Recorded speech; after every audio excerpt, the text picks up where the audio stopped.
So it's been lifted. We are not letting our guard down. We are not out of the pandemic. But what's the decision? What's going into this? Why are we lifting it? Because people were expecting that it will be extended, and then we have other regions that have also recorded cases. 10 regions. But I'm not sure at the time the restrictions or the second level of restrictions in Accra, Greater Kumasi and contiguous districts were being introduced. We said they were being introduced because we had recorded cases. Okay. That was never the justification. Yeah.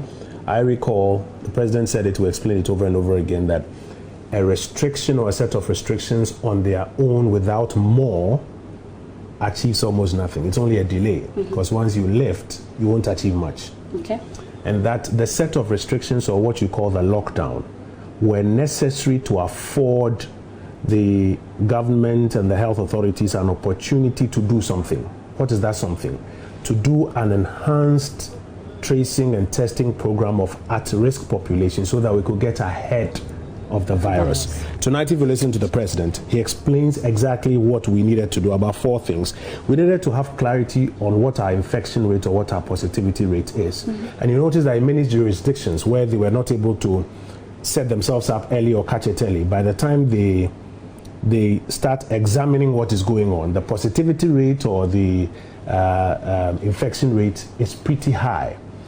A lot of people who will be getting it, or who will now be accounting for that, have high viral loads showing up in the hospitals. The hospitals are not able to contain all of it. So what we sought to do was to impose these restrictions and get ahead of it, to try and determine what is the positivity or the infection rate, try and understand the dynamism of the virus, try and understand the geographic footprint, and establish current and potential hotspots of the virus as well. And these were the elements that go into trying to get ahead of it. Now clearly we know, and if you look at the data, at least as at the 834 data, if you look at the data, our infection rate was about 1.37. The president updates us with the latest numbers, and I'm sure you heard me speaking to the health service team that says that they are quickly updating the platforms as well.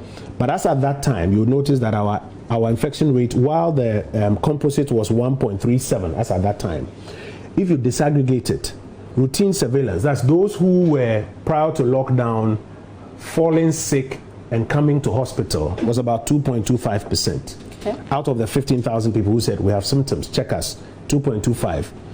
Then those that we quarantined was about almost 6%.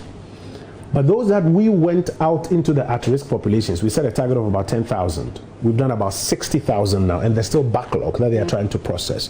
It's 0.86%, at least as at these numbers. We have clarity of what our positivity or our infection rate is.